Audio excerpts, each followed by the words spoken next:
is your stay going to be business or pleasure? Pleasure, baby.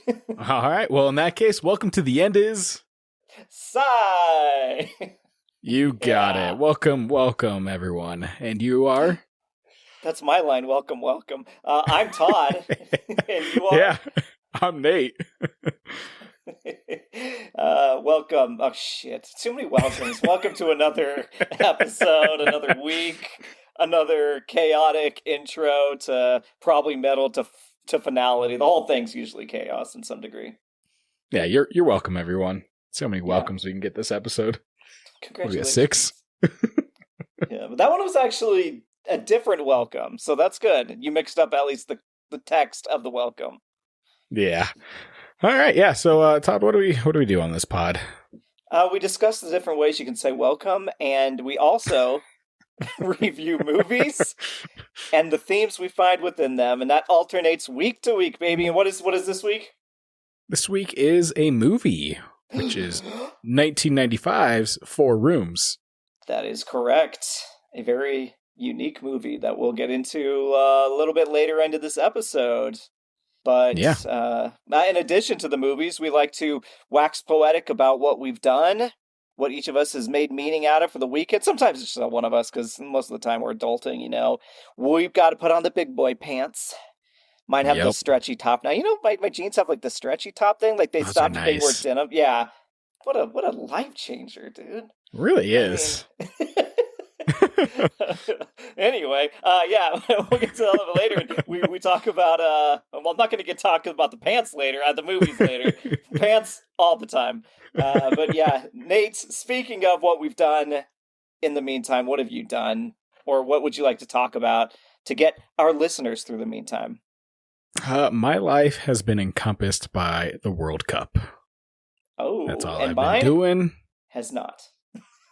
What a surprise. Shocker. Yeah. You uncultured swine. No. How dare you? I've been watching anime and Nate knows it. I do. Proud of you. Yeah, so been watching the World Cup. That's all my TikTok feed has been as well. It's just World Cup stuff. Yeah. All that. I don't know if you have seen any of that. I do get World Cup stuff just because it's everywhere. Today I got a lot of Lionel Messi. I mean, it's his 6th World Cup. Good for him. That's crazy. It showed him when he was 18. Yeah. Yeah, and I was like, oh shit, he had like the mop top. And like, so it was saying like, there he was coming in when he was 18. And then the next video or a few later was him making a goal in the current one. He was like, Jesus, this is just... Well, he got a hat trick this year. Oh, did he? Being like one of the oldest players, getting a hat trick in the first game of the World Cup. That's good for him, you know. It's well deserved. So we're saying Lionel Messi is so good, or is everybody else just really bad? I can't remember who they played. It could have been not the best team, but either way, that's still get 3 goals. It's very challenging. That was me being devil's advocate. I believe he's great. I'm just like, at a certain point, you're like, damn, dude, he's in his sixth one, and they're every 4 years? Yeah. So like, dude, the dude should be retired by far, and he's still crushing it. So it's like, is he just so much leaps and bounds better than the rest of the league? And potentially, yeah. Yeah, who knows? Good for him. Anyway, but back to your World Cup. Either way, so yeah, World Cup, you have pretty much all these cultures coming to the U.S. Yeah. And, I mean, they possibly do. There's been some really good chants from like Australians and England. You're right. I've heard like some of the athletes yelling about the situation here, but the fans are getting a whole new side of everything, like Costco visits and stuff. Yeah. Well, no, I was talking also the fans, though, for Australia and England. They had chants directed towards Trump and all that, where the Australians it was something like, we're on a bender and Donald Trump is a sex offender. So it's just, yeah. But that leads me into all the other chants. So you have the Scottish who have the Tartan Army, right? Just guys in kilts, and they just kind of take over. Whatever they go to, they donate to some foundation every time they go to a different like event like this. Do they have a chance, or is it just they're showing up their presence and like the Tartans? They have just showing up in their presence, and then even just they took over Boston Red Sox Stadium Oh. And they started singing during that and like kept singing after the song like stopped during the like innings and just kept it going, like a whole entire crowd of them. Wow. Okay. You have the Norwegians where they have their row chant. A guy hits the drums a couple times and then everyone in the stand just row and they do the motion of rowing a boat. Okay, yeah. And then you have the Netherlands. That's like a sea of orange where they ship their double-decker bus over here. And they have like... That cost? I can't imagine how much that costs. How long does that take, really? That's the question. Right? But pretty much they have a song and all that where it's like they bounce to the left, bounce to the right. It's in their language, so I don't know exactly what it is, but it's just like their own chant. And then you have the States. Doesn't have shit. Like their chants are god-awful. Their chant this year... USA. Like a classic. Their chant this year is USA, we like it, we like it, we love it. Is that real? And that's what their chant is. It's something like that. I can't remember. By McDonald's? I don't. That's what. Yeah, we're loving it. Yes, it's so ridiculous. But then there was also another video. Hold on. Where did you say a friend and you were talking about this? Yes, guys. Betrayal! Betray Nate's got other friends! Betray! We'll deal with this later. Yes, we will. All right, anyway, go on. But then I saw a video of the USA trying to recreate the Netherlands Sea of Orange jumping back and forth to the left. And I'm like, why are we trying to copy other people? Like, we can't come up with our own fucking... Well, yeah, exactly what I was thinking. I'm like... We just copy other cultures, and that's all we can do. We can't come up with our own shit. Add it to the list of the things we've stolen and made our own. Yeah. So it's just ridiculous of how, not necessarily, I want to say uncultured, but like how out of touch we are. When we go to like World Cups in other countries, we're not like that. It's just more of like, yeah, the USA's here, and that's it. You don't hear about it. Yeah, that's accurate. You never... I mean, it's only bad news when USA's seen on an international stage doing something. If you hear about Americans anywhere else, it's never good. Yeah. Never that we've done something great. So this tracks. Yeah. And now that they're here, we're seeing the other side of the coin where, you know, I have seen... I mean, I was a little negative. I'm never negative, so this is crazy. But I was negative at first about, you know, the fans coming here, but I have seen some of like oh my gosh, this is how cheap this is, or, you know, this is what's in your stores, or oh my gosh, this is what this is called. Like, people just like, you always hear about these Americanisms and, you know, everything's bigger and all this different stuff. And they're finally, you know, experiencing some of that or tasting food that's only here. And that's always fun because we are such a melting pot of stuff that we do have a lot of different culture things for people to try. Whereas I think, you see like those videos online where the guys will go to like Britain and they'll talk to the school kids and they're like, oh, we only have beans and toast. Like, that's all they ever fucking eat. To our listeners over there, which I know there's at least 1,000 of them. I know you have more than beans and toast, but that is your reputation. So you come over here and like, oh shit, things have seasoning. Yeah. It's kind of cool. So, you know, not against beans and toast, but yeah, no, it's crazy of like the plethora of shit that we have compared to what other countries do. Well, yeah, because every other country's like, this is our country, this is what we do, and America's like, we don't have a thing we do except for racism and the KKK. So, but, you know, other than that, like, we have our things, you know, like we have different cultures all mixed into one, and us across different states that are bigger than entire countries. So yeah, but that's not to your point. We are the World Cup of cultures. Does that make sense? Is that a thing? It makes it sound better than what we actually are, but okay. Like bubbly. So yeah, that is what is kind of taken over my life for the past couple weeks. Todd, what about you? I'm just watching some anime. So I think we can go to ins and outs because I don't have an what I've been doing. I've just been chilling.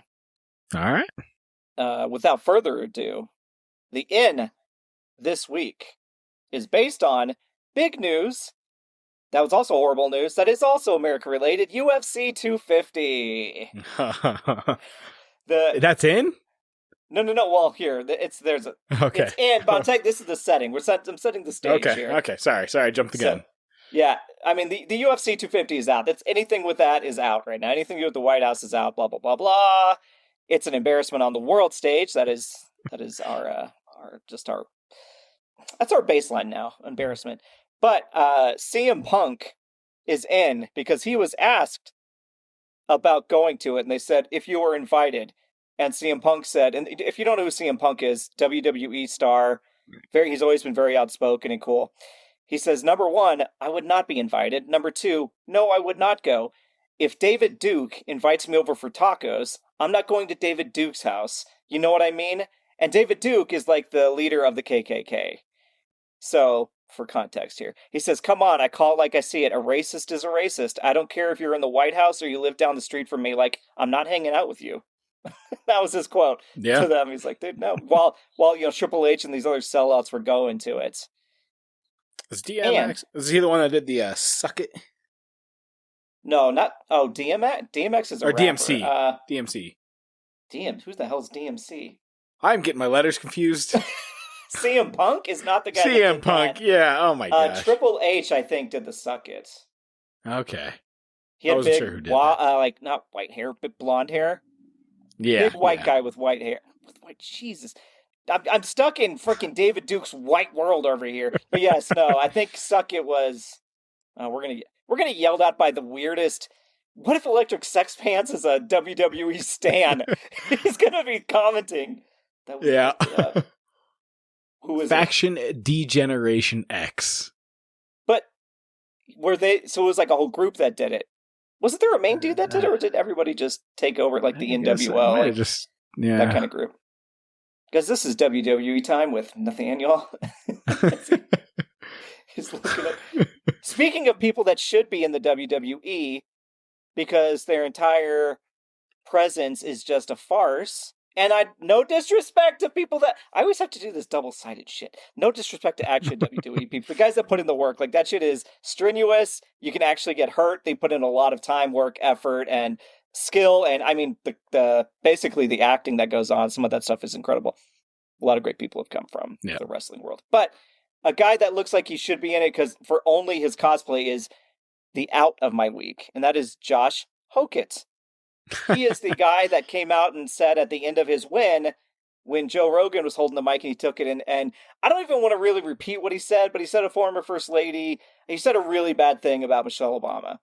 And then Joe Rogan, the little fucking Trump micro dick tickler, just laughed and took the mic and just kept laughing. Like, no, didn't call him out on it. Trump obviously hasn't said anything about it. I mean, this was said on the White House lawn about a former first lady. Yeah. And this is the state of our country. It's so goddamn, again, embarrassing. Our baseline continues to be hit. And it's just, this is literally the movie Idiocracy. It's so crazy that we have these performers like in the American flag bandana talking shit about people that are always on their mind, even though they're not on theirs. Like on the grand stage at the White House, at a UFC ring. It's just... You couldn't write this shit. A lot of people are like, we thought about how crazy to make stuff, but even we couldn't have predicted that this stuff would have actually happened, so we didn't write it because it seemed too far-fetched. Yeah. But... Well, yeah, he's just a fucking idiot. Do you see his stupid weigh-in, too? Oh, was he the one weighing the clown stuff, or like the big wig, or is that somebody else? No, when he weighed in, like his weight. Oh, no. For the fight and all that. No, I know that, but I know some people were doing stupid shit. They're always really weird and sexual with those weigh-ins. He's coming in like he was drunk or whatever and like puking on himself. Oh, that's right. Yeah. Drooling it's just up there. So stupid. Oh, and this guy got a premium. And it was for Trump's birthday. I think we've said this in previous episodes, but it's not for America's 250. This was on Flag Day, Trump's birthday. They could have done this on 4th of July if you really wanted to make about America. Exactly. Yeah. Assholes. And a little coda of the out is also, this is where you really have to separate the art from the artist, Nate. Did you see the Jerry Seinfeld stuff? No. So Jerry Seinfeld was leaving Madison Square Garden and they were like, hey, Jerry, can we get a free Palestine? And he just laughed and said, it doesn't exist. And then Evil laughed and walked away. Like he's such a pro-Israel, like, he's okay with genocide kind of thing. And you're like, well, that's where so many artists you have to separate it. Like Nate Bargatze was at the UFC 250, and he's like, I'm not political, but there he is, hanging out with Trump and stuff. And it's like, you assholes are just grifters. But so I'd like to think back in Seinfeld when we were watching it, like that old Jerry was totally cool before he got hit in the head. I know he, to be fair, I know what people are saying and thinking. He did some really bad things back in the day also that you just kind of have to, kind of go like Michael Jackson, where people still play it on the radio and they still love his songs and reference him as like the greatest. We just made a fucking movie about his life again. Like you have to separate and be like, this is the character, not the real person. Like everybody, I get a lot of shit for loving Tom Cruise movies, but it's like, I don't love Tom Cruise, the person. I love the characters he's able to bring out on the thing. It's a very fine, hypocritical line we all walk, I think. And so add it to the list. But anyway, that is my ins and outs for the week. All right. Fair. I like it. Do you like it? Do you? I like the ins. I don't like the outs. CM Punk's in. Woo! Well, shall we? Shall we get to what everybody tuned in for? Yes, we will. A movie they've all watched? Yes, hundreds of times. Yeah, at least 4 times. Yeah, we are. And? Do you want to introduce it or do you want me to? Todd, it's your movie. Introduce us. All right. Well, it is, as Nate put it up top, 1995's 4 Rooms. And I will give a quick synopsis from our great friends over at the Wikipedia who continue to ask for money, and I have never once given it to them. I'm so sorry. Please forgive me for I have sinned. So, 4 Rooms is a, spoiler, 1995 American anthology farce black comedy film co-written and co-directed by 4 people. Allison Anders, Alexandre Rockwell, Robert Rodriguez, and Quentin Tarantino. Those last 2 you've probably heard of. The story is set in the fictional Hotel Monsignor in Los Angeles on New Year's Eve. Tim Roth plays Ted, the bellhop, the main character in the Frame story, whose first night on the job consists of 4 very different encounters with various hotel guests. And as I said, what is the secret sauce to this movie, Nate? The secret sauce to this movie? It's Tim Roth, right? Well, I mean, he's the secret sauce in a degree, but it's as we just stated, like it's 4 different directors that wrote and directed 4 different hotel room scenes that they stitched together with Tim Roth being the connecting thread as the bellhop. So you get 4 different, probably like half-hour movies, or not even half-hour movies. Yeah, because it's a short film. It's actually not that long. No, it's very quick. Yeah. No, this is the first time I've ever watched it. Yep. And yeah, it was good. It was fun. It was one of those where there's definitely rooms you enjoy more than the others. Yeah. Mm-hmm. But 100%. Like there's one room in particular, I'm like, I could have done without that, but whatever. It's fine. I'd be curious if we had the same room. I think a lot of people favor 2 rooms over other 2 rooms, and I don't think it's necessarily fair, and we'll talk about that in the fun facts afterwards. But I think the 2 director names you probably know of are probably the rooms you like the most. Is that safe to say? No, I don't think so. Oh, shit. The last 2 rooms? Yeah, I know those 2, but I wouldn't put those in the order that you're thinking of. Guys, this is great. This is beautiful. All right, so we might not have the same favorite room. Hopefully we have I don't know. I kind of hope we have the same favorite room, but I definitely have a clear winner on that one, and then I'm curious to see where you rank them all. But I think, Nate, how do you feel about this? We go room by room. We'll just take it like that, and we'll split it up into and it does follow that anyway, so it makes it pretty easy, but we'll go like by the cast in each room, and then discuss it like we would introduce the whole movie. So, right away, the cold open. We actually have a cold open and an animated intro to this movie. Yeah. I love old school movies like the 80s, always had these animated movies like Honey, I Shrunk the Kids did and everything. I just really enjoyed having those kind of like meta takes on the story you're about to see. Yeah, nice, whimsical, good start to the movie. Yep. Whimsical mixed with Tim Roth taking over for the retiring guy, giving him all this advice. And before, I think his name is Sam, before he leaves, he says, and keep your cock in your pants. And then he leaves. And like, that's his big word of advice. And Spoiler, Tim Roth has a hard time doing that right away. Yeah, he does. In the first room with the, yeah. Yep. So, Nate, once you introduce us to Room 1, a.k.a. the honeymoon suite, a.k.a. the missing ingredient. So, yeah, we got Sammy Davis as Jezebel. Amanda de Cadenet as Diana. Valeria Golino as Athena. Madonna as Elspeth. Madonna herself. Yeah. Ione. I know you're going to catch Ione. that. Okay. Yeah.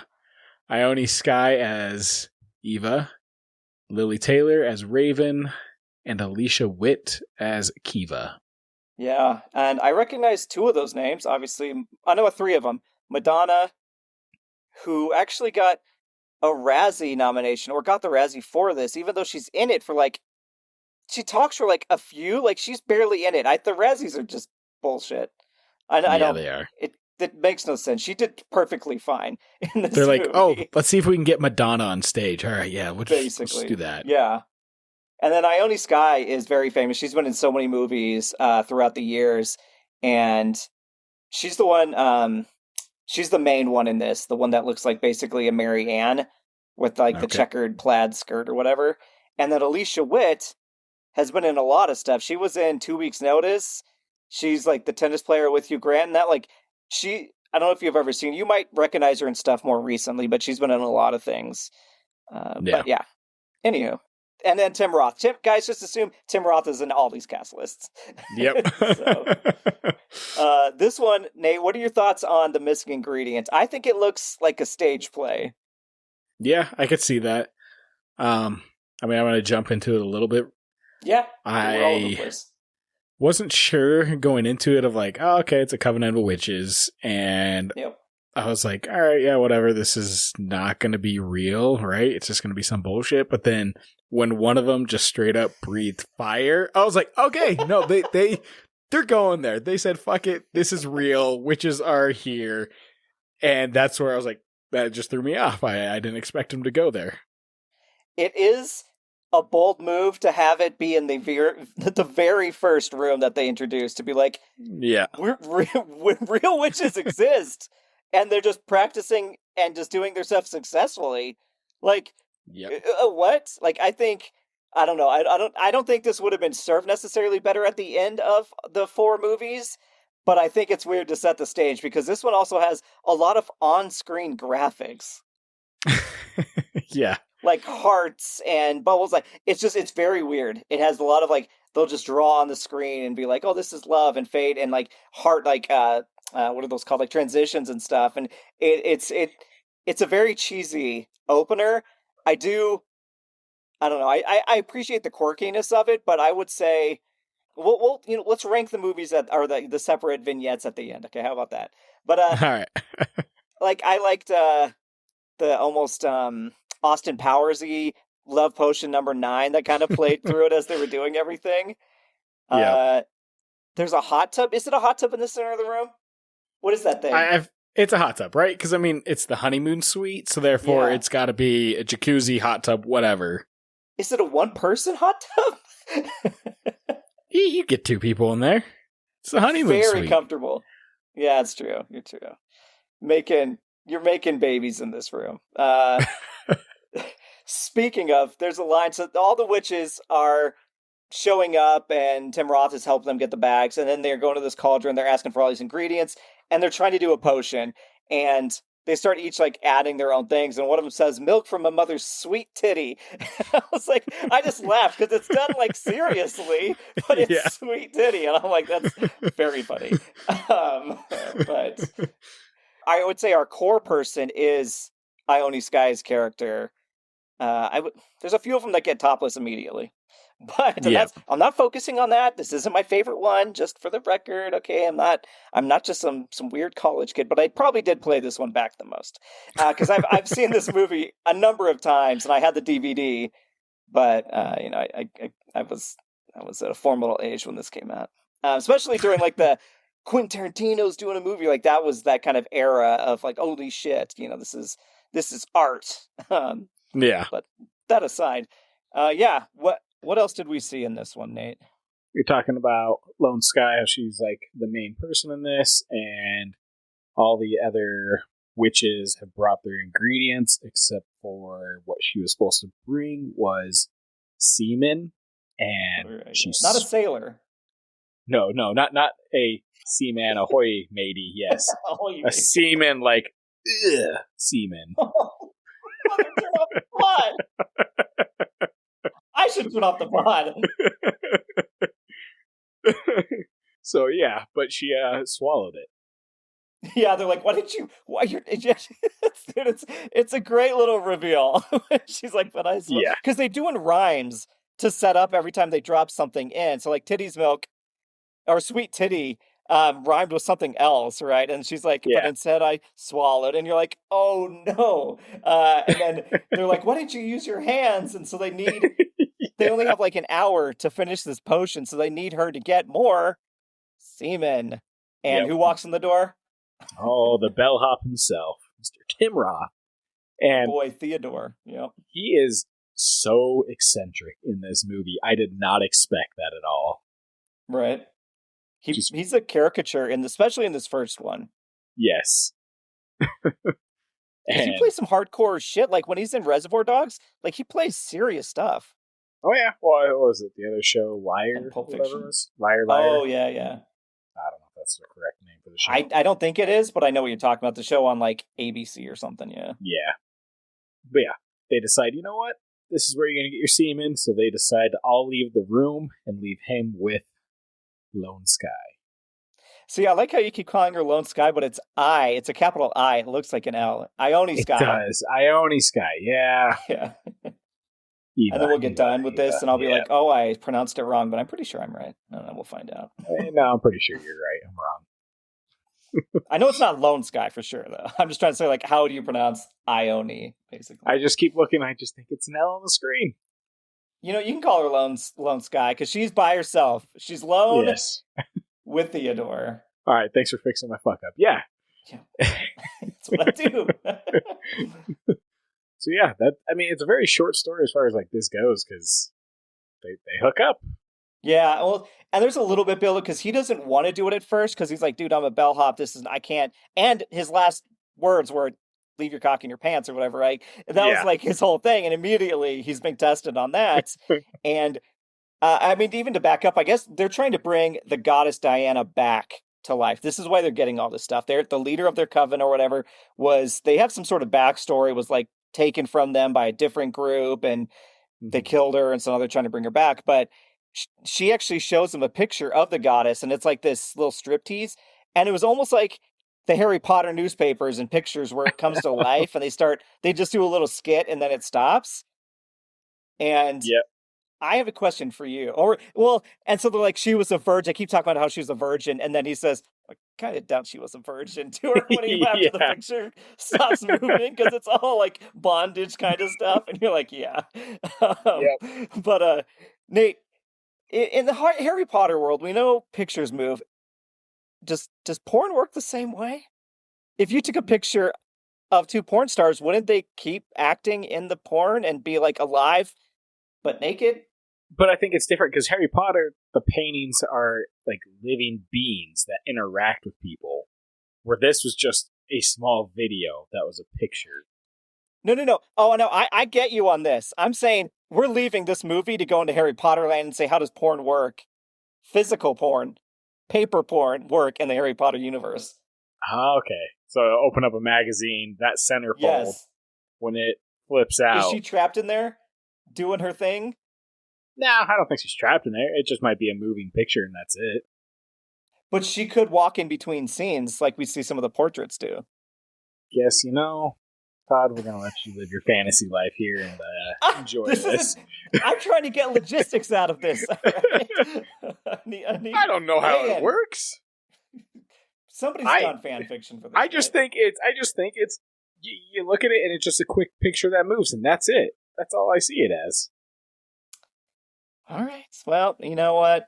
We're gonna have a scholar on this podcast one day, and we're gonna discuss the logistics of Harry Potter picture porn. But back to Four Rooms and this particular skit, it does basically end like you can tell that they do hook up, right? And you see them all coming back in, and Alicia Witt is like the youngest one, and she's basically like, she's like, I am your mother to Madonna. Madonna's like, yeah, you're my daughter. She's like, well, then why do we sleep together? It's a very covenant free love kind of weird situation where they're like matriarchal, but also not related. But anyway, that aside, it basically ends with them coming back in, and she actually got it. It's already inside the one person hot tub. And then they do the spell, and a beautiful woman comes out of the tub. Like they actually created it. It happened. She smiles at the camera. Boop, that's it. That's room one. Yep. Very simple. Yeah. Simple story. And then we move right along to Tim Roth basically getting a phone call from one of the rooms when there's a big party going on and they need ice. Yep. And he needs to go up there. And so they call him for so this is room 2, aka room 404, or room 409, aka the wrong man. So we got David Proval as Siegfried, Jennifer Beals as Angela, Lawrence Bender as long hair yippy scum. Yuppie, but yes. Yippee!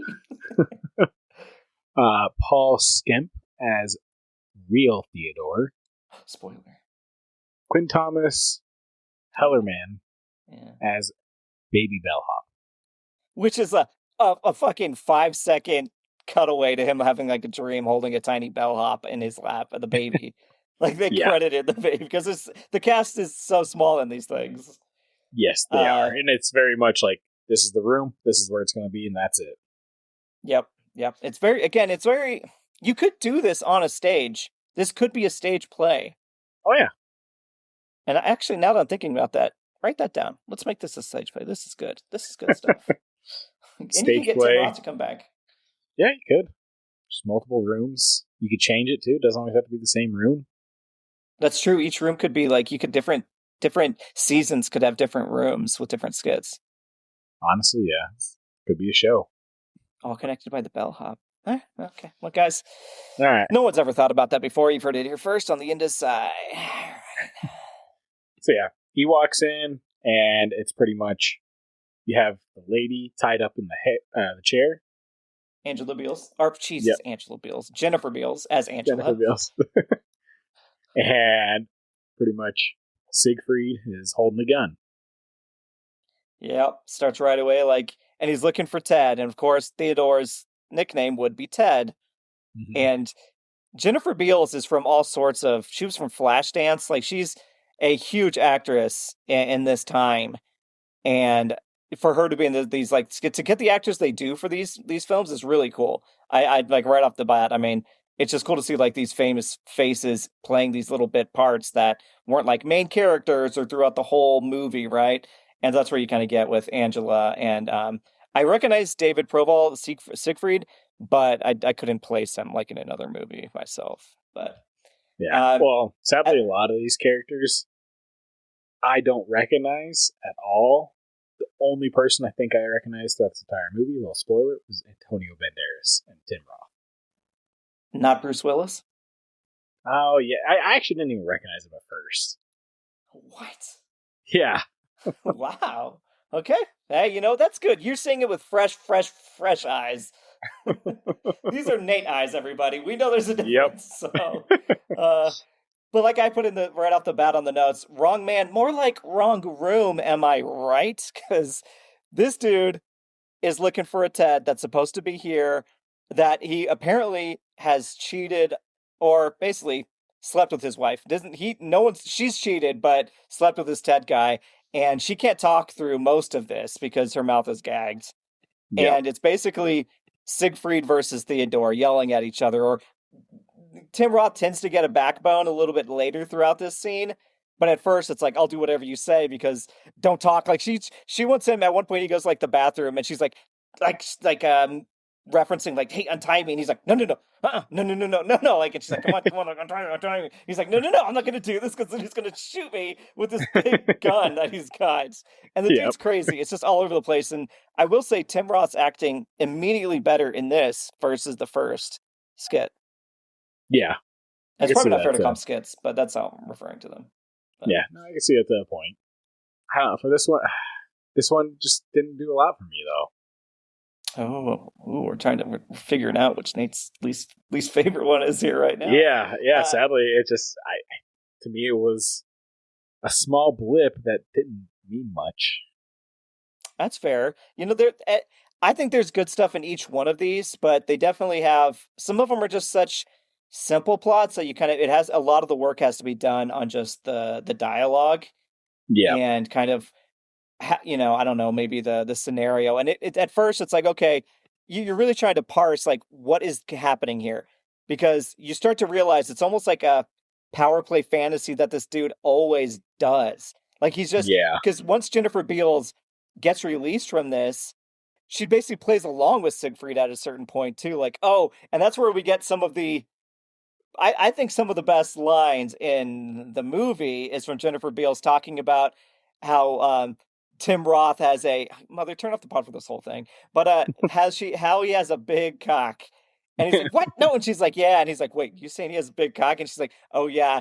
She says, "God made up for what he did to Gumby with Teddy here." And he's like, and the pure madness on Tim Roth's face where he's like, "What the fuck is happening? Why are you doing this to me? I've never done anything to you people. Like, why are you putting me into this fucking weird sex play that you guys are doing?" And so you are kind of going like, what's real and what's not, but because it's almost half real, because he does try to escape at one point when Siegfried has like a fake heart attack and he needs his nitro pills or whatever. Yeah. And so he goes into the bathroom, and Tim Roth, and I put in here like the wall work is kind of cool because he opens up the medicine cabinet and he's looking, and you're seeing him through the medicine cabinet with all the pills there. And then it kind of turns around and he goes to sneak out the tiny window, but he's like on the 10th fucking story or higher. And he like kind of saddles on his back and looks up at the room above. And this is where you get the yuppie guy that just pukes on him because he's like, "Hey, I'm trying to help. I'm stuck here. I need to get out of the situation." The dude just pukes on him and he goes back inside. And he's like, "Well, I can't escape from here." Yeah. Well, that was also the guy from the mix-up too that wanted ice. Oh, that's right. He is Ice Guy. I even wrote it Ice Guy. Man, I don't look at my own notes all the time here. Good call. Who needs notes? That was Iceman, not Val Kilmer. And so also you kind of get, there's a few references. This is almost the one that ties a bunch of the hotel together, because Siegfried even gets a phone call during this, which is a phone call that happens in the next skit with Antonio Banderas. He stops and gets a phone call, and you hear the thing, and he says, like, "What is this?" And he hangs up, and that was actually the character in our next one that was talking to him. And so it's like, that's happening at the same time as this one, where Tim Roth is kind of going, he leaves rooms every now and then to go do other stuff. This is where he leaves the room during the next skit. So keep up with this, guys. But if you've watched it, hey, you're all caught up, guys. That's the beauty of watching it. But I mean, some of us are caught up. Some of us also just realized for the first time that it was all happening within the same time. Yeah, that's happening the same thing. But I mentioned that this is one of my favorite lines. So the Gumby one's great. But Nate, I wrote down all the names she started to use to call about Tim Roth's member. Yeah. She starts rattling them off to piss off Siegfried. And Tim Roth is just freaking out. But she says, this is actually where it's gotten to a certain point where she starts rattling it off, and Siegfried's getting so irate that Tim Roth leaves the room. This is where he escapes because she's just going on this list. So Nate, here we go. We've got cock, bone, knob, bishop, wang, thang, rod, hot rod, humpmobile, Oscar, dong, dagger, banana, cucumber, salami, sausage, kielbasa, schlong, dink, tool, Big Ben, Mr. Happy, Peter, pecker, peepee, wee-wee, so cheesy, wiener, pisser, pistol, joint, hose, horn, middle leg, third leg, meat, stick, joystick, dipstick, one-eyed wonder, junior, little head, little guy, rumple foreskin, tootsie roll, love muscle, skin flute, roto-rooter, and snake. And that's all we get before he exits the room. Is that 47? No, 48. Did I count that right? 48? I have no idea. I do not have them numbered in my doc here. Thank God for subtitles on this, because I don't watch with subtitles, but I was trying to keep up and kept pausing. Like, what did she just say? Some of them she just rolls through so quickly that I was like, once I got I got the subtitles on there, I was like, oh my God, that's what she said. And whew. But she just could you go one take all of those? Absolutely not. Me, no. But a lot of this stuff, there's a few in this that do one takes. A lot of this is almost like one takes because I think of the spacing, and so they're like, let's just capture all this because there's not too much to cut between. Yep. But yeah, that's for a little bit later on.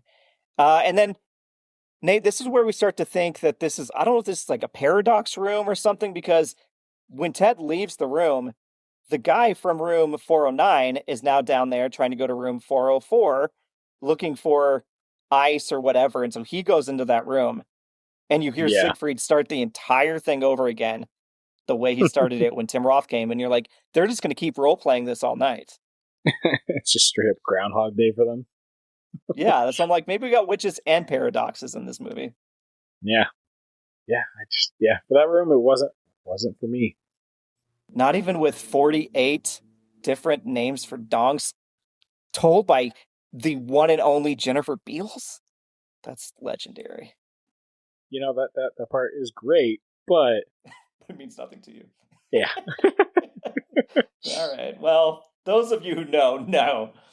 Yeah. And then, like we do with this movie, we roll right into the next room, which is room 3, aka room 309, aka the Misbehaviors. Yeah.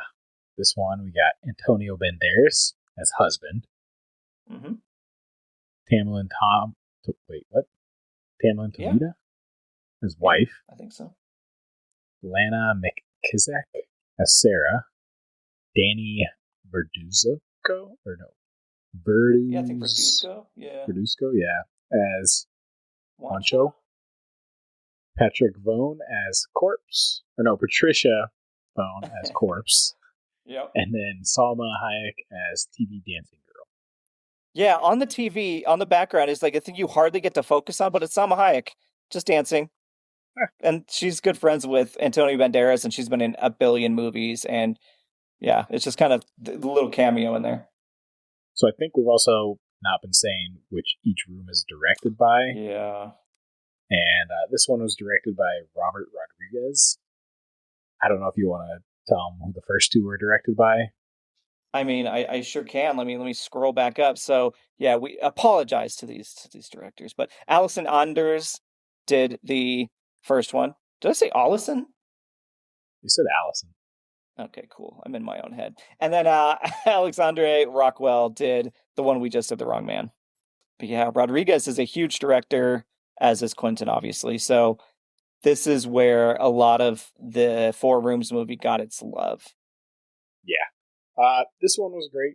It was just kids being menaces. Absolutely. The kids are great actors. Yeah.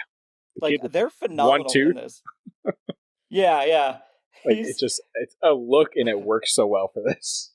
Yeah, they're so good at what they do. They're keeping up with these powerhouses. Like, you're going up against Tim Roth and Antonio Banderas, and they're the stars of it. They're so funny. They're good as siblings, and they're doing all this practical, like, pratfall type stuff in this little mini movie. And I don't know, you know what? This one is my favorite. We'll rank the rest, but I love The Misbehaviors. I can agree with you on that one. Oh, shit. And this is probably the one growing up, my friends and I, like, constantly quoted. So, yeah. So it's basically they're going to be left alone, and Tim Roth has to babysit them. Like, that's basically the background of this entire thing. And the kids are just the biggest troublemakers. And you can tell the parents have had it up to here, and I'm pointing way above my head with them and trying to keep them corralled, and they just wanted some moment alone. And so they're like, we're going to leave. They were going to take these kids. They're all dressed up in like tux and dresses and stuff. And they're like, you know what, actually, we're going to leave you here with the bellhop. So we're going to give Theodore some money. And when he's offering Tim, he's like, "You want $500?" He says, "Sure." And he says, "What about 3?" It's just so good. It just drops it. I love that he holds his ground. He's like, no, let's do 500. Yeah, he does. He's like, "But you said 5." He's like, "No, you calling me a liar?" He's like, "No, sir, but I am saying that the first thing you said was 5 or the last thing you said, and so like we're gonna go with that." And he's like, "Okay," and he's like, it's because this is gonna be a pain in the ass. Are you calling my kids a pain in the ass?" "No, sir. It is the situation that is a pain in the ass." I'm like, that's me to a T. I look at it as more of like the situation that I'm going to in life. What is going to be the pain in the ass? It's having to probably do it at all. It might turn out fine, but I'm looking at the whole situation, maybe not little pieces of each thing. Yeah. So, in the beginning, though, real quick, they're getting ready. Uh-huh. And Antonio Banderas' character is slicking back his child's hair. Yeah. Watching this, I was like, this is fucking Spy Kids. This is the same exact fucking thing that happens in Spy Kids. And that's why I was like, Robert Rodriguez is the director of Spy Kids. And I'm like, is this where Spy Kids came from? Was this short bit? I bet this was inspiration, or it's like he's him testing the waters with it. Yeah. It just really threw me for a loop. I did not expect that. And to have like Antonio Banderas in both movies doing the exact same thing. I'm like, they really kept this for Spy Kids. And it's from this. It was just like a thing. I was like, what the fuck? Yeah. And I had heard that. I've never seen Spy Kids. I think I was like just at that age where I didn't give a shit to go see Spy Kids, you know? So I was like just out of that like range. But people love it. People that grew up with it love Spy Kids. Spoiler, guys. We're doing Spy Kids now. Oh, God. I think it looks like trash. But I'm not saying it is trash. I think it looks like trash. And I know like a lot of the actors went on to do really good things and be famous. So yeah. That's cool. Good for them. Good for Spy Kids. But yes. But when he's combing his hair back, they put like a Foley effect of it like gripping and like almost like the hair follicles being torn out. Every time I like grip my teeth, I'm like, oh God, as they're doing it. And the little, what? You're giving me a look. That's exactly Spy Kids. This is the same scene, okay? Is it really? Yes. This is exactly like Spy down Kids. To that? Yes. Wow. It is insane that it's the exact same thing of him combing his son's hair back and it not actually cooperating at all. Wow. See, better podcasters would have looked for an interview where they discuss the connection between these two. We're just saying there is one, thanks to Nate's expertise and having seen both movies now. I can't weigh in. But did they have the kid trying to smoke a cigarette in Spy Kids? No. I can't say he was doing that, but I was like, I'd have to go back and look. Did he do anything during that? Like, but yeah. And I even wrote in my notes, I was like, what do the parents do for a living? It feels like an espionage couple from an action movie, like Mr. and Mrs. Smith. So, thanks for answering that. And I'm just going to keep rambling here. So, basically, the big line is, don't misbehave. And that's Antonio Banderas being like, that's all he cares about is that they don't misbehave. And he even, like, tests him, like, he leaves with the wife, goes back in as the son's trying to, like, escape out the window. it's so good. But it's a lot of facial work in here. There's like a derisive look that he gives to Ted. There's the wink from the daughter as he's like talking to Ted, and Ted kind of gives her like the what the fuck look back at her because she knows he's being like deceptive, and they're going to be devious little shits, and he knows it. And there's the through line of this one is there's a smell. They keep smelling it, and then they move on, but then they keep coming back to like your feet stink. But yeah, the boy takes his shoes off. She claims that his feet smell. She takes her shoes off. He claims that her feet smell. And like they do the kid thing of just like sticking their foot right up to their nose and giving it a big whiff. Yeah. Dude, when she's like, "Come smell my feet, and I'll show you," and he's very cautious. He's like, he gets onto the bed. She's like, "Come on," and he's like, and he gets, and then she kicks him off the back of the bed. It's so good. And then even though when so he turns on the Salma Hayek stuff and he's like, check it out, TNA at the TV. Like they all have this. The kids are just a gem, dude, in this. And like I said, this is when she calls to like just make prank calls or check about the smells or something. I can't remember what the conceit would. Or no, it was when she finds the fucking syringe on top of the Bible in the side table, and she's calling to see if anybody else has found syringes. And this one, she's talking to Siegfried in the other room, and he answers the phone. So this is where we get this is when Tim Roth has left the room. But anyway, it's crazy because there's a point where guys, we're going to spoil all of this, but she stabs Tim Roth in the leg with this fucking needle at one point. Yep. That didn't bother me as much as her pricking her finger on the top of it. Oh, that makes me cringe, dude. I can feel it, and it hurts, and it sucks, and but anyway, they also say to him, like, anything that they want, he has to do, and so they're just harassing the shit out of Ted to get him to bring things. Yeah. Well, then, of course, him being, like, the not-so-great babysitter that he is, his first thing is, I'll bring you guys milk and cookies if you behave and all that. And then instead of milk and cookies, it's milk and saltines. Yeah, stale saltines. He's like, oh, we didn't have cookies, so this is what you get. And then his second thing as a babysitter is rubbing Vaseline or whatever it was on their eyes. Vapor rub type stuff. Yeah. So that way when they go to sleep and then if they try to open their eyes, it would burn. They immediately outsmart him by going to the sink, washing it off, and continuing their antics. When she later calls him, like, oh yeah, I just washed it off. You never thought to wash off the Vicks Vapor Rub as a kid? And he's just like, they outsmarted me. The look and everything. He's like, damn, these kids. Yeah, I love it because he's like, what? He's like, you couldn't have seen it because your eyes are closed. They'd be burned. And she's like, I know I washed off. He's like, oh shit.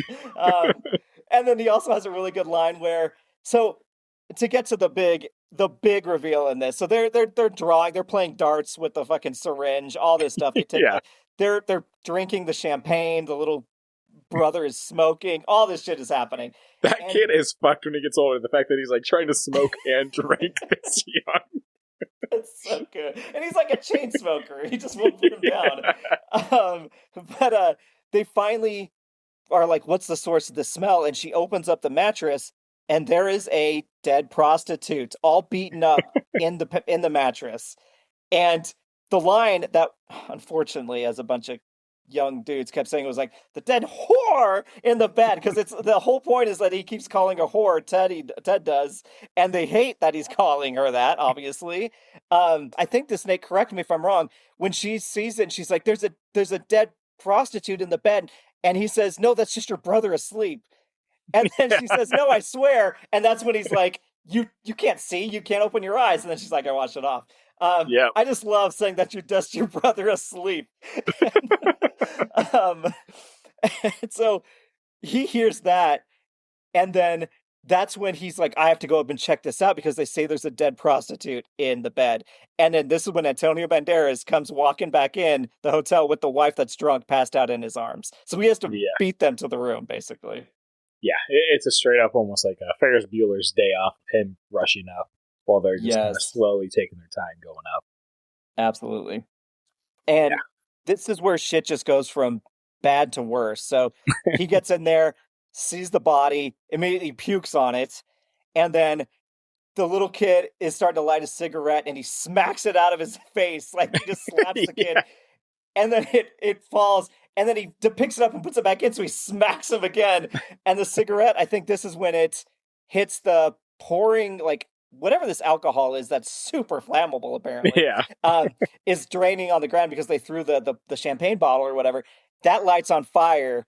And so you're left with this tapestry of an image of when Antonio Banderas walks back in the room of Tim Roth holding the syringe. Shit, dude, there's so much chaos has happened. So he says there's a dead whore in the bed. Stop calling her that. There's a dead whore in the bed because he's calling like police or whatever. And then she says, stop calling her that. She stabs him with the syringe.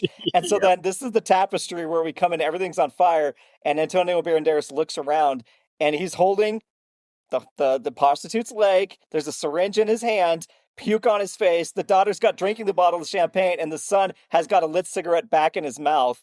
Then the lipstick is on the painting for target practice, and the room is on fire. And that's how this one ends. Yeah, but yeah, no, it's insane. It just ends like this, though. There's nothing, no repercussions or anything, really. No, Antonio Banderas just says, "Did they misbehave?" And then it cuts, and you're like, "Okay, yeah." He's just worried about whether the kids misbehaved, which they did." And then, I guess this, so he took it pretty well. Yeah, and that's end of that room. But this is kind of tied to the next little interlude, we'll call it. And this is when he's like, "I'm quitting." Ted has had enough of this hotel at this point, his first day on the job. And he calls Betty's house, who is casted by who, Nathaniel? Betty's house. Yeah. So, Betty's house is Kathy Griffin as Betty, Marissa Tomei as Margaret, Julie McLean as left redhead, and Laura Rush as right redhead. Yep, easy enough. So 3 redheads and Marissa Tomei, and she's great in this. And she's just like stoned or whatever. They're playing video games, and this is we didn't even do it. This is all New Year's Eve, by the way. Yeah. So that's the big thing. But you read it in the New Year's Eve party. Oh, did I? Yeah. Oh. No, never mind, guys. For us, it feels like it's been 4 hours ago I read that. But this is the kind of party, Nate. I was watching this and I was like, this is what our kind of party is versus the penthouse party that's going on. Yep.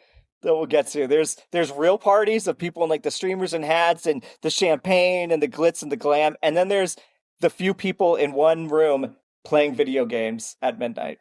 That's ours. I'm sorry. I'll take that over the crowded fucking rooms any day. I'm not saying it's bad. I'm just saying that is us. Yeah. We are the Betty's house. Even though I've always wanted like a what is it? The movie Great Gatsby. Those kind of parties would be sick to attend one, right? Not to have to coordinate that, but just to attend that level of fancy party. Just Great Gatsby on a New Year's Eve or something like that. I think that's when they have the big fireworks and stuff. Have you seen Great Gatsby? Nope, I haven't. Guys, adding that one to the list. But Marissa Tomei has a great line because Ted's basically explaining everything to Margaret.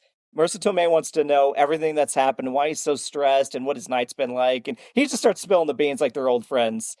And he says, I got fucked by a coven full of witches. And she's like, you were fucked by an oven full of witches? And he's all, what? A coven full of witches? And it's just deadpan, and it's just great. But anyway, he talks to Kathy Griffin, who is the hotel manager, and she convinces him while she hears the phone ringing on the other side that, hey, deal with the penthouse. This is our VIP guest.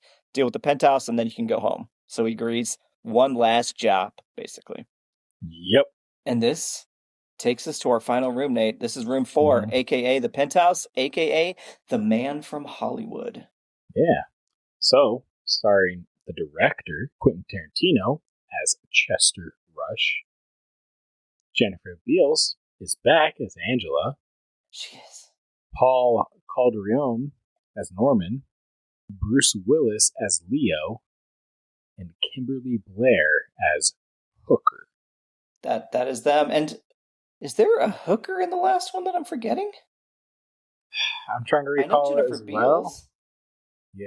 Is there somebody like unless they like walked out at the beginning? I don't know. You wrote this down, so I was like, all right, yeah, cool. I didn't write this down. This is pulled from.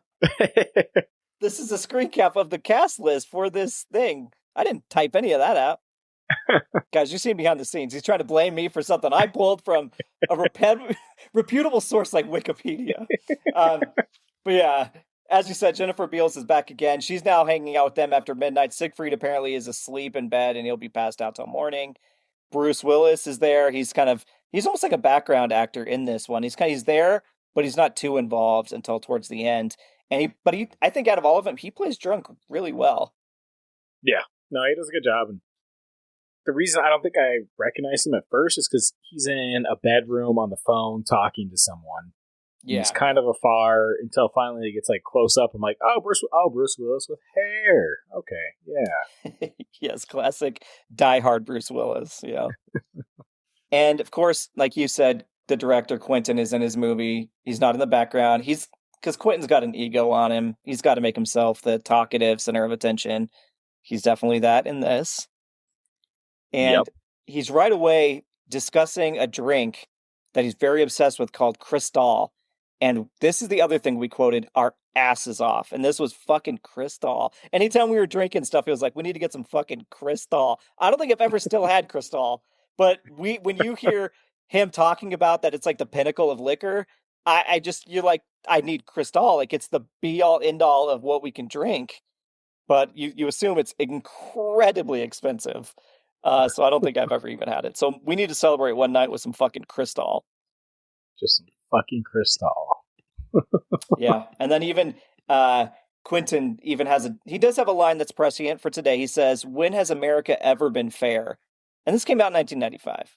And we're still rolling through that line. And did you notice this one, Nate, that it was actually the one shots for a good chunk of this? Yeah, that's like, it really started off of just the camera flowing and following everyone through the scenes. And it started off that way, and I was like, oh, is it going to be just one shot throughout the entire thing? And then it cut eventually. I was like, okay, I was expecting a one shot entire scene, but yeah. But it was a good chunk for the opening. And they actually, when they do, I think, make that they make like a fourth wall break when they do it on Jennifer Beals. She kind of like looks right at the camera and almost like smiles, and then they cut. So I think they were almost like winking at it. And this does have probably it has my favorite plot of the four, even though it's not my favorite room. It's got the favorite plot, and that is because it's the pinky bet that they saw from a movie that they're now trying to recreate. And I did not write down the movie, and that was lazy of me, but it was from an older movie that they're not that they all watched, and we're too scared to do when they were sober. Now that they're drunk, they're willing to make this bet. And what is that bet, Nate? That is, granted, it's different in the movie, but in this, like the movie they saw, but in this movie, it's, all right, if you can light the Zippo lighter 10 times in a row without it failing, you get Chester's car that's on the cover of a magazine. Yep. Rare classic car. Yep. And if you lose your pinky. That's as simple as it is. And I made a note here. Quentin uses the N-word. It's the only time you get it, but of course it's from Quentin. You got to separate that art again from the artist. Once again, he loves co-opting that word.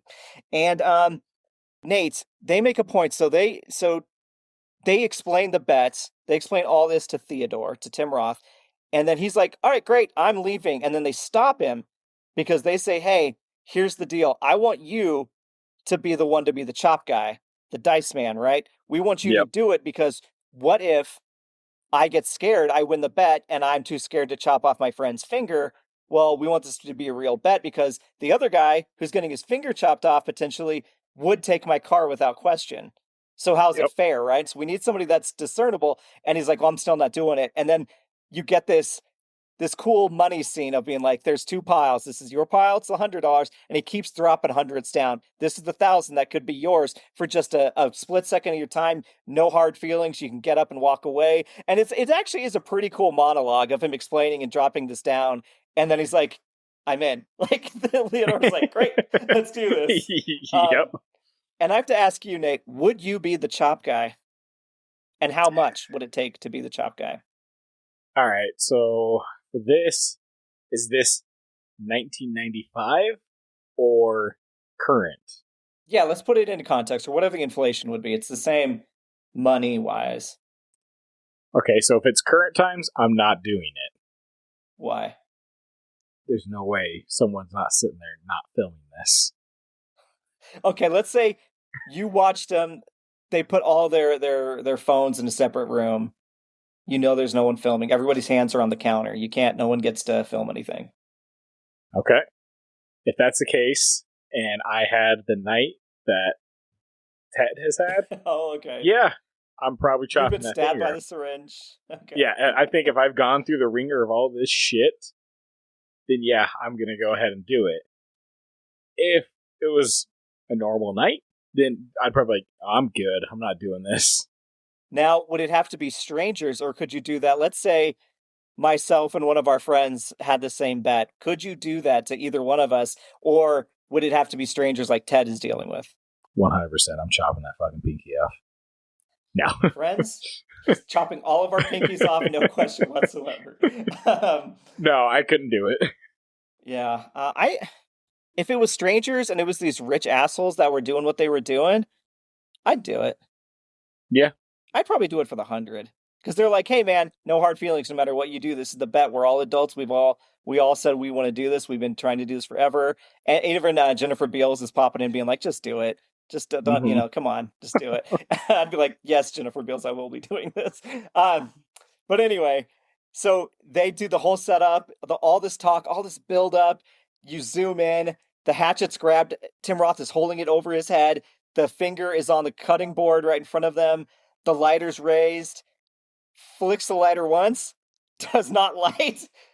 Boom! He immediately chops the finger off, scoops the money, and struts out the door, and the credits roll.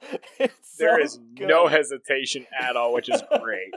Yeah. Like, I was expecting a buildup of like, oh, it lit once, twice. Like, I was expecting it to go, but it's just like, nope, chop, swipes the money, and walks away. And I'm like, so good. That's exactly how you do it. You slice and walk. Yeah, you just hear him screaming in the back, and through the credits, it's kind of funny because as the credits are rolling, it's them trying to get the finger put into the bucket of ice. They're falling in the hallway. They're trying to keep the elevator open. Like, they're all concerned for him because they are truly his friends at the end of the day, and so it's just so good of him. They're like, but it's totally. You think you're going to get to 9. And wait for the 10th one, right? And maybe it doesn't. Yeah. Maybe it does. But it's immediately nope. Boom. I'm like, it's so funny. But that brings us to the end of that one. And Nate, so let's get your ranking on these bad boys. All right. So we know number 1. Yep, number 1 is Kids Room. Definitely the most enjoyable. Yep. Number 2 for me is going to be The Covenant of Witches. Holy shit. Just because they went there with the strange and they actually crossed that line. And I was like, okay, I didn't expect them to do that, so I enjoyed that. Wow, that's crazy. I never would have guessed that. Yeah. 3rd is The Pinky. 4th is Roleplay Room. Yeah, the Roleplay Room, the Paradox Room, whatever we want to call it. Yeah. Okay. You're your own man. You're your own bellhop. All right. These are the rooms you'd want to go in order, right? I'm guessing years 2 and 3 are switched for mine. So Misbehavior is number 1. Yep. I think this last one, number 2. Okay. Number 3, Wrong Man. Number 4, Covenant. All right. Yeah, and it almost goes in order. No, it doesn't go in an order as when they're played, or even reverse order. I don't know. I was trying to make that connection. That's not true. But yeah, I really enjoy Misbehavior just because everybody's crushing it in the acting. In the 4th one, I just love the simplicity of all the build up, and it's just over. I do like. I kind of like the setting that almost like, I don't know, weird, out of place, like slummy New York City couple doing the role play thing. And then the Coven thing was just so, I don't know, it just felt so cheesy that I couldn't, the on-screen graphics and stuff and larger than life. Like I don't know, it just wasn't my favorite, but you're seeing it in a more whimsical way than I am. Yeah. All right. Well, that's that. I guess if you had to experience one of these rooms, which one would you want to experience? Okay. I'm having witch sex. Are you kidding me? Absolutely, that's the room. So that's not your least favorite? What? Well, to experience? I don't want to be in somebody's maybe shoot me in the face role play. I don't want to get my finger chopped off. I don't want to be in a room with syringes and dead people, but I would be in a bunch of hot witches, like room with the hot tub and Austin Powers Love Potion number 9 playing. All right. But I do have some fun facts. Okay. The role of Ted was originally going to be played by Steve Buscemi. I could see that. Yeah, I could see it. I can see him playing that pretty well.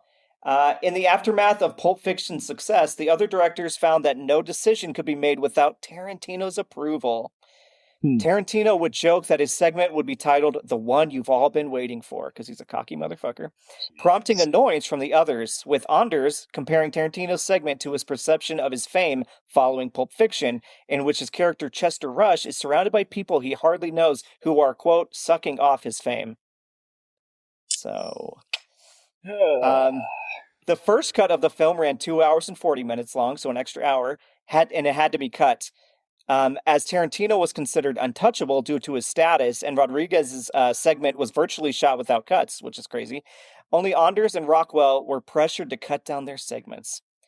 Wonder why? Those are the least favorited among monsters. Typically, Nate, you are an exception to the rule. The studio had recut the first Room the Coven segment without the director's knowledge, who would refuse to promote the film as a result. By the end of the production, the 4 directors were barely speaking. So she didn't even get final cut on her part. And the editing is a huge part of your movies, so that sucks. And finally, Bruce Willis filmed his role in 2 days, but worked on the film without being paid as a favor to Tarantino. As a result of violating the Screen Actors Guild union rules, his performance is uncredited. Okay. Yeah. Good to know. I'm kind of curious, though, like, what was all cut out? Right? An hour cut out is crazy. Yeah. And the fact that Rodriguez filmed The Misbehaviors with almost no cuts? Yeah. And that's, like, probably one of the most fan favorites, I would say. Yeah, I think it's... I guarantee it's probably ranked as the best of the ones that people went through and did that. So I got Spy Kids. Yeah, honestly. There was one extra thing was, like, on the cover of the DVD, Marissa Tomei is wearing a white wig, and in the cover, there's only 3 people on the main cover with Tim Roth. It's Madonna, Marissa Tomei, and Antonio Banderas. Marissa Tomei is the center of the DVD, and she plays Margaret. Doesn't look like the person on the DVD cover. It's insane. They didn't even put Jennifer Beals or Bruce Willis on the cover. It's just insane. But yeah. You know, anywho, good for them. A couple other fun facts, not really pertaining to the movie, but kind of. Cristal, I looked it up, Todd. Oh, J.J. Buckley Fine Wines. A bottle cost $320. It's still expensive? Yep. That was 30 years ago, man. It's fucking Cristal. I know. Okay, so we're splurging on New Year's Eve with fucking Cristal. Yeah. So, there you go. Okay. All right. I love it. Real-time research over here. They call you Nate the Great, I hear. All right. Yeah. Well, oh, Jesus. Oh, guys, looking at his face when he does that is... We'll have to record this on video one of these days. Oh, yeah. You ready to be on video? You ready to be on video? I'm not, no. This would be a very special episode.